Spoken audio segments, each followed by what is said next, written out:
G'day folks, welcome back to the channel for the start of a new series of Grim Dawn. As with all of my characters, I am starting fresh. I will be playing solo self-found, I will be playing hardcore, and I will be playing on veteran. What do I mean by fresh? It means there is nothing in the stash. I start with nothing, no blueprints, nothing in the stash, none of that. It's as if I had just bought the game and I was starting a brand new character for the first time.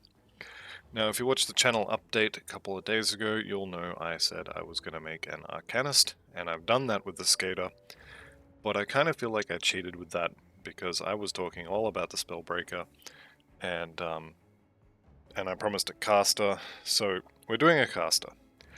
Now, I knew I wanted to make a caster, and I was pretty sure I wanted to make a Trozan Skyshard Arcanist of some sort. I knew I wanted cold, so I've been thinking of making a Spellbreaker. Which is going to be Arcanist and Nightblade. And Nightblade does cold damage, it boosts cold damage, it has a cold resistance shred baked in, it has a heal for some sustain, which the Arcanist lacks. It looked pretty good, so I started looking at gear, and I found the Trozan set, which boosts Trozan Skyshard nicely, but it doesn't have any bonuses to Nightblade at all. It has bonuses to Sigil of Consumption, which would be a Warlock, and it has bonuses to Wind Devils, which would be Druid.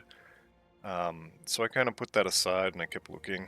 I found the Iskandris set, that looked okay, but it splits the damage types evenly between all of the different elemental damage. I don't really want to do that, I want to do a cold caster. So I thought, well, maybe I can make a cold druid. I'll aim at Trozan's set, but there's two issues with that as well. The first issue was that the druid is kind of just better for lightning. And I do want to do a lightning caster later, and I was thinking about druid, so yeah, it can do it, but it's better for lightning. I want to do a lightning druid later, and realistically, if you want to do a lightning caster in general, you probably don't want Arcanist in that because Vindicator exists. Then the second issue with the druid was Wind Devils. For those of you who haven't played a character with Wind Devils, they're really bad. You will give yourself RSI. They are a kind of like a dumbfire pet that you have to cast every 4 seconds. I don't really want to be casting a pet every 4 seconds for a 40-hour plus playthrough. So, the end result of all this is that I'm going to do my own thing. We're doing Spellbreaker, and I will figure it out as I go, and we'll work out something at the end for the end build. But we are doing a cold caster, we are doing a Spellbreaker, and it's going to be a Trozan Skyshard Spellbreaker. So here is Cold Hard Witch, and let's get underway. As with all of my playthroughs, I do encourage you to play along. I will be skipping the majority of the chatting and cutscenes. If you want to see all of the lore and stuff like that, and I strongly suggest you do, Grim Dawn has an amazing world. Read the lore notes. There's a lot of little stories that kind of happen in the lore notes, and I do strongly recommend that you read the lore notes. Especially for a first playthrough, I would say don't follow a guide even. Just go and play and try different things, and then when you run into a wall, because you will run into a wall, if you don't know what you're doing, you're gonna find there will be some point at which you just keep getting killed over and over again, and you can't figure out why or whatever. When you get to that point, come find a guide, and at that point, you will know a little better about what you want to do, so you find a guide for a build that you like. With that said, if you want to play along, do be aware that the Spellbreaker is made up of two of the most squishy masteries in the game. Okay, if you're playing on hardcore as well, expect to die a lot. This mastery combination, let's have a look. We're going to start with Arcanist, but I'll show you the Nightblade. This whole top row is melee, we're not doing that. This one is Phantasmal Blades, we're not doing that. Ring of Steel, we're not doing that. Amaras's Blade Burst we may do for a while, but do be aware though that this cold buff starts out being highly relevant. If you have this skill maxed out, it's like 140 or something percent additional cold damage, which is really nice when you have 6 or 7% cold damage from your gear. But when you're adding 100% on top of 1700%, it's not very amazing. So we'll use this early maybe, but not later. Shadow Strike will be a 1-point wonder. This will be a movement skill that we use to proc probably Rumor. But otherwise, 1 point here, nothing here. Maybe 1 here. Pneumatic Burst is one of the 2 major reasons to take Nightblade. Arcanist really suffers with sustain. You need to get sustain from somewhere else. Your potion is not enough. So Pneumatic Burst will provide healing. Shadow Dance here will provide avoidance to reduce the amount of damage we take. And then this one here will give us some elemental damage and resistances. The other reason you take Nightblade is Veil of Shadow here, specifically Night's Chill. This minus cold resistance is very important. Without this, there are some monsters that will just take 0 cold damage. There are some elites which come with very high cold resistance, and then they also have a cold resistance aura, and between the 2 of them, they have over 100% cold resistance, and you just will not do any damage to them. So you need to have Shred on a build like this. So this is, honestly, this is the main reason to take Nightblade. Phantasmal Armor is okay. It's actually pretty good for 1 point. The plus armor and then the energy absorption is really nice, and the crowd control resistance is also very good. Anatomy of Murder is decent for a 1-pointer. Merciless Repertoire is okay, again because the percent cold damage, but not amazing. So if we look at, for example, Shaman, there's 2 things, maybe 3 things you want from Shaman. Okay, you want the Wind Devils, specifically for this node here, with the minus elemental resistances. You probably get a few points in Maelstrom as well, and Wind Devil itself is okay for damage, but realistically you want them for the Shred. But if you look at that 4.5 second skill recharge, we'll probably end up with a decent amount of cooldown reduction, so this will probably be something you would have to cast every 3 to 4 seconds for the entire playthrough. This is the reason why I didn't want to do Druid, but if you did want to do Druid, this is the main reason why. Mogdrogan's Pact is also really good. The first one would be a 1-pointer to let you get the other 2. This one for the health, the regen is nice as well, and then Oak Skin for the armor, and the resistances are nice. Primal Bond, you would consider taking Primal Bond for the damage absorption percentage, but most likely you're going to want Star Pact from the Arcanist. Like I said, Druid is really good for lightning, and it's okay for cold, but we are going to go for the Nightblade Arcanist. We are going to be a Spellbreaker, and I will figure out how to make it work as we go on. Now, like I said, I am doing a what is it called? A Templar playthrough as a skater at the same time.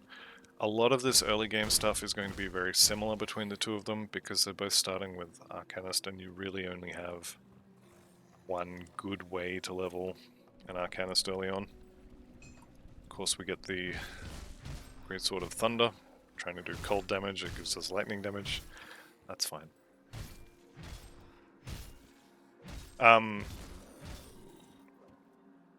Let's turn Iskandras on. As I was saying, you really have limited options as far as leveling early Arcanist.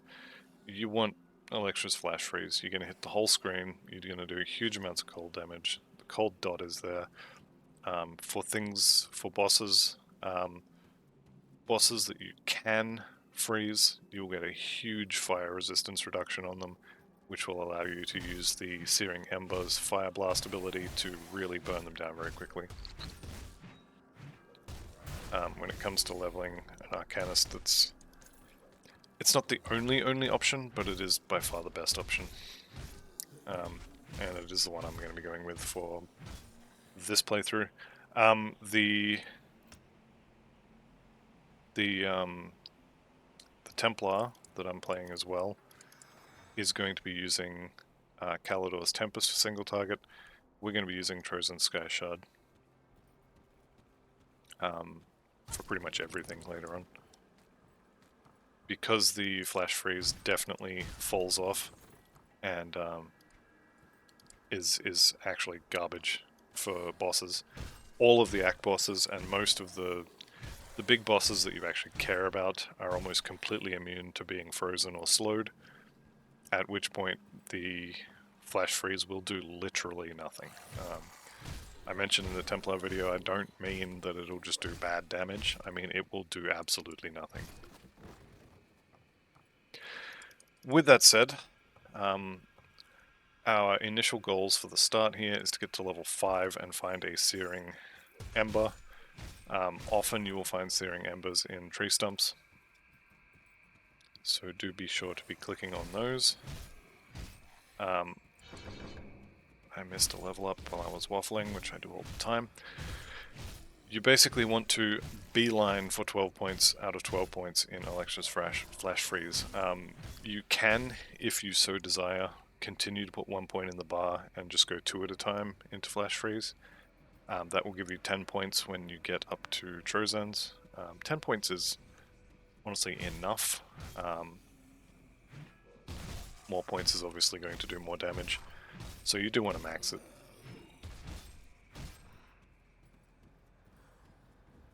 But like I said, our first goal is get level 5. There's 4. Level 5 will get us up to 5 points in Alexa's Flash Freeze. You could have skipped this one as well. In fact, you probably should have. 3% Spirit for us at the moment is probably 2 points, but I like to just get that one value point. I'm still looking for a Searing Ember. Hopefully I can find one before I fight Kaizog, but you don't need it. It would just make it easier.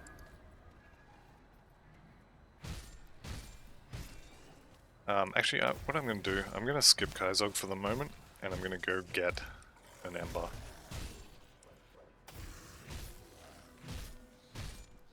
Will also allow me to get definitely level 5.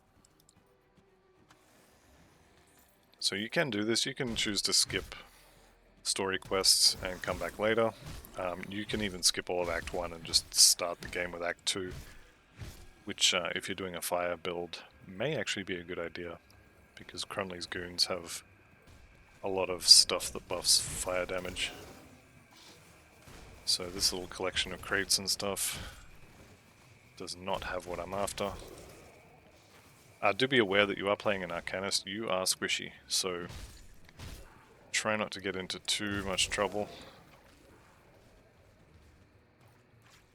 The swamps here are a good source of things to click on to give you chances of getting a Searing Ember. Scavenge Plating, Polished Emerald. All of this is good stuff, but I mostly want the Searing Ember, and by mostly I mean completely. There's a couple Slith camps up here. There's our Searing Ember. Okay, we can head back now.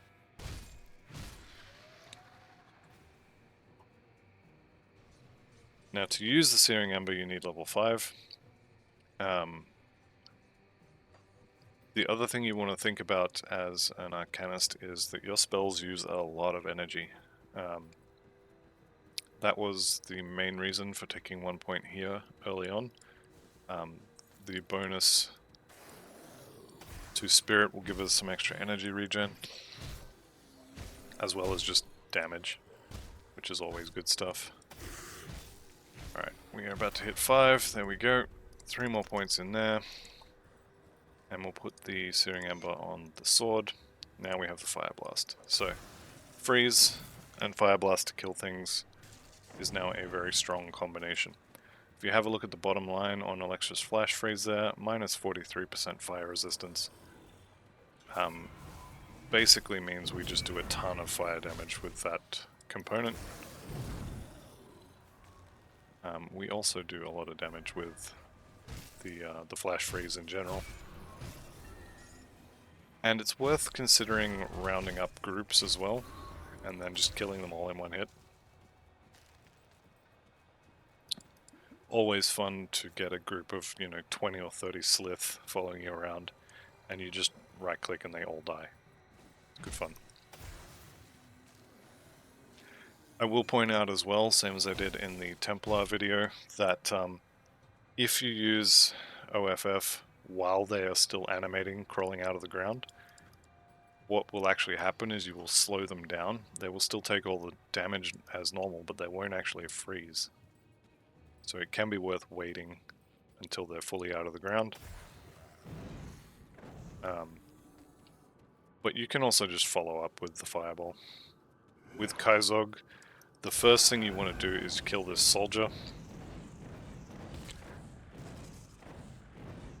And you probably want to mostly kill Kaizog with your right click and only use Fireball while he's frozen for that minus resistances. You probably get, looks like two Fireballs per freeze. But you see he went down heaps faster than he did for the Templar. Now that's another thing to point out as well. His MI here has pluses to Kalidor's Tempest, and also converts all of the Aether and Lightning to fire on Kalidor's Tempest. Now this would have been much better to get on the Templar, because I would have actually used it. I'm not going to use it on this Arcanist because I want to be doing cold damage, and Kalidor's Tempest is Aether, Lightning, and with this fire. So this one here, fire and Aether. This one adds the lightning there. But I want cold, so I want these two skills. I'm not going to use this one. So unfortunately, that MI, which I did actually want for the other character, is no good for this one.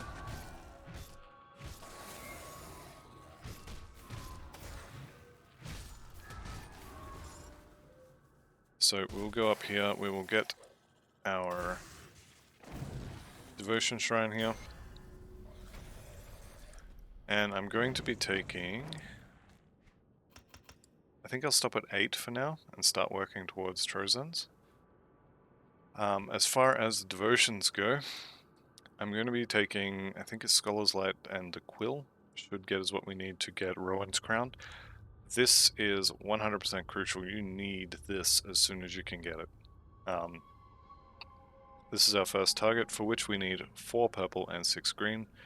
If we take Scholar's Light, that's 4 green. If we take the Quill, that's then 7 green and 3 purple. And then we will need 1 point here for our 4th purple, and that will let us take that. So we start with the green, and then we get Scholar's Light, then we get the Quill. Then we move our green over to purple, and we start on Elemental Storm. So, that's the plan. Let's finish off this cave and be on our way.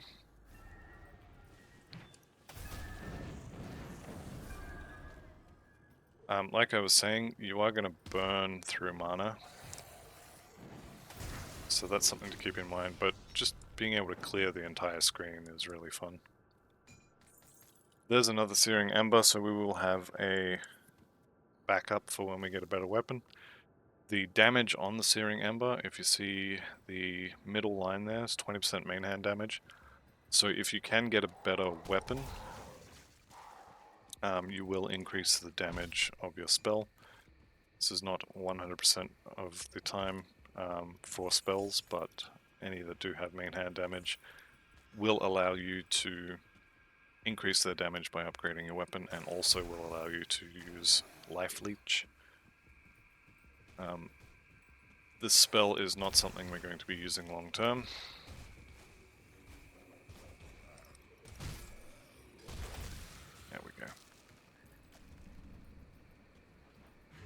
just hit him with the stick. Right, so our strategy with Pharos is the same as with Kaizog. You come in, you freeze him, you blow him up. Then you run away and you wait for Electra's flash freeze. You spend your point in physique while you're waiting. And that's it. This is how we kill him. Unfortunately, the life of a cooldown caster often is a lot of time spent running around in circles, waiting for cooldowns to come back.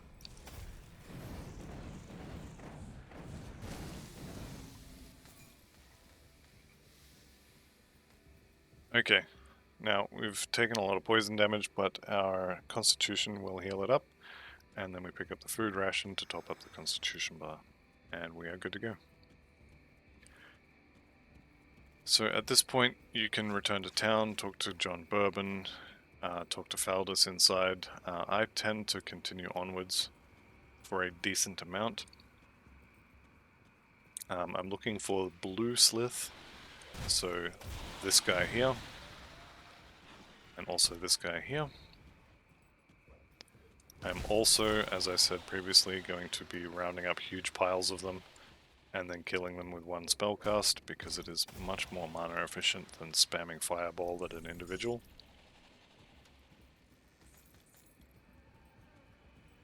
Is there any more blue ones over here?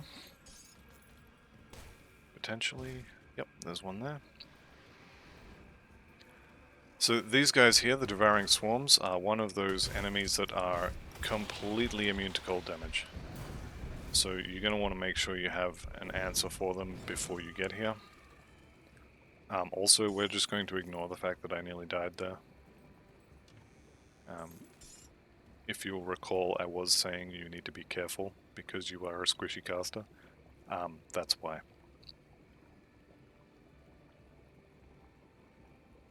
One thing you can do, early on at least, if you put scavenge plating on your belt, that plus 15 armor on your belt, because your belt is not one of the slots listed here, it will apply to all of them.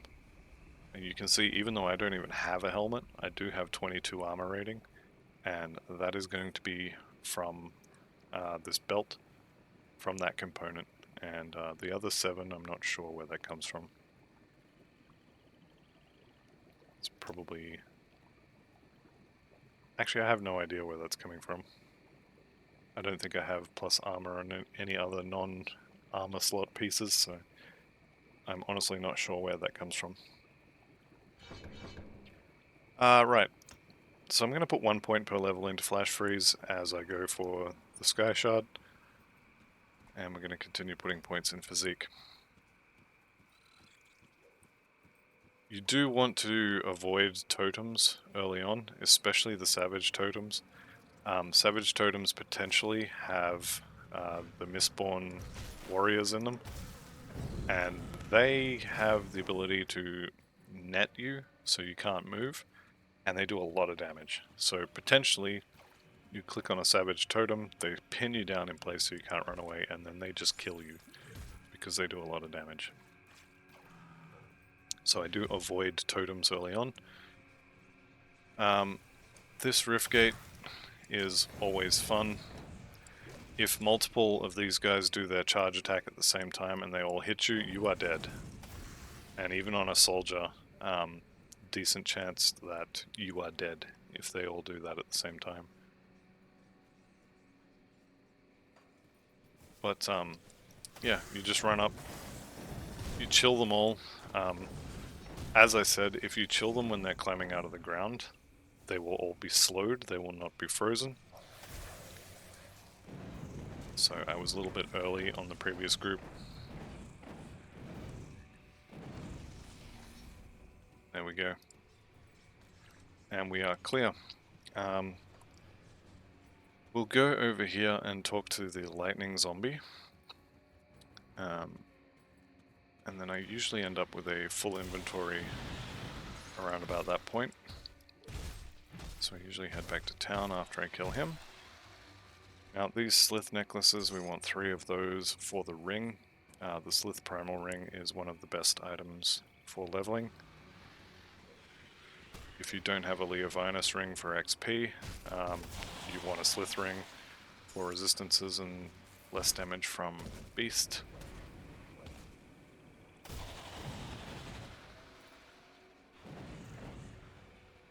Alright. Unfortunately didn't get any additional necklaces, but them's the breaks, unfortunately. That was a misclick. I did not plan to nuke the road. Alright, so Julius the Decayed here. Lots of lightning going on. We're just gonna slow him down, freeze him, and then throw fireballs at him. Same as the other zombie. We slow him down, which removes his fire resistances so he takes extra damage, and then we cast 3 or 4 fireballs at him. And he should die here.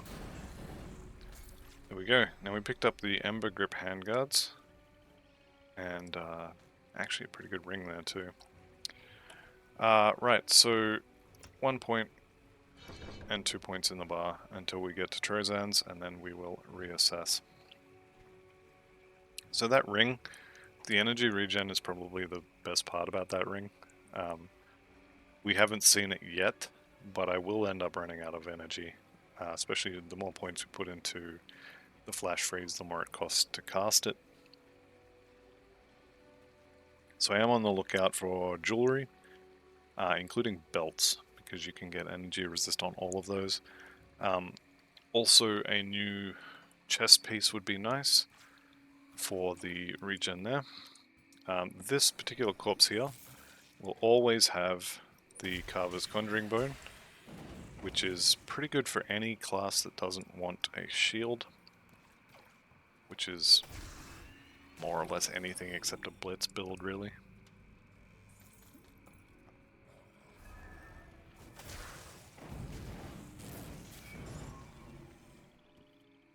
Okay, Milton is in this building.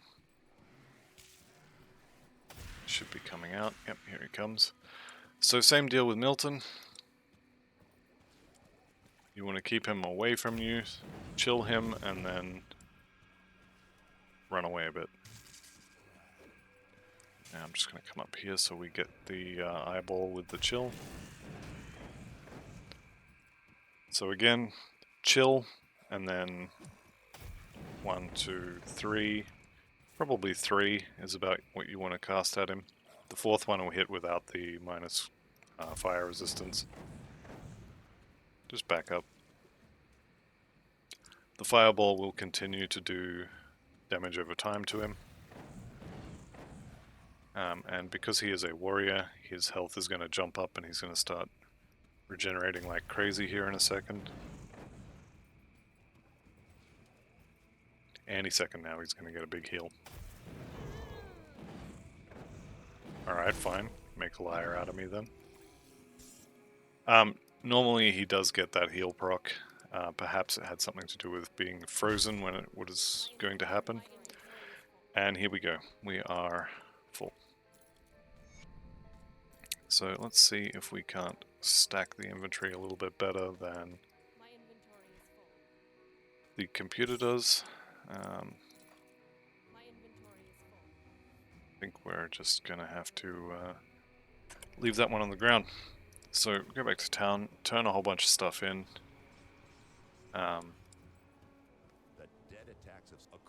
And sell some stuff. Alright, so I'm going to speak to all of your friends, no problems. Go in here, thanks for the XP. Feldus was in the first house we went into. Or I guess the first house I mentioned that he was in. We did just get the Sister's Amulet of Life-Giving here. This is a decent early level amulet. It's not amazing, but it's decent. The Salt Bag, you can hang on to it if you want. If you want to carry that all the way to Ultimate for the quest, you can. Or you can just make a new character when you get there.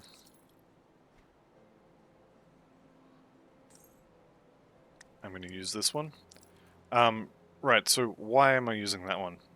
It's entirely down to 51 armor versus 18. So if you look at your armor rating, if you go down to chest there, it has a chance to be hit is 26%. And then your armor rating is 73 on my chest. So if I'm going to get attacked by a zombie, and let's say for example the zombie hits me for 100 damage, because I have the chest has a much higher chance to be hit, having higher armor there is more important, because that armor rating will reduce that 100 damage by 73. Except not really, because of that third column there. Armor absorption means I only get 70% of that 73 in my chest. So that's going to be somewhere around 50 to 55, something like that. But the armor rating on your gear is quite important. Because we are a caster, we're actually not going to be in melee, so our armor rating is not as important later on. But early on you can tank a few hits, and regardless you will have to tank some hits. But kiting is the playstyle of choice. Come over here and talk to Kasparov, get our skill point. And our skill point will go into the bar. So when we hit level 9, which we don't have any additional quests to turn in, and we don't have the scrap to do Barnabas's water pump quest, but when we hit level 9 we will get 3 points in, 2 points in Trozan Sky Shard, and continue to max out Flash Freeze. But that'll be the end of the first episode. So thank you all for watching. Hopefully you're all going to be playing along with this one as well. We'll see how far we get. As I said, this is a very squishy character, so potentially we don't make it all the way to 100, but fingers crossed, and I'll do my best. So yeah, thank you all for watching. I'll see you in the next one, and goodbye for now.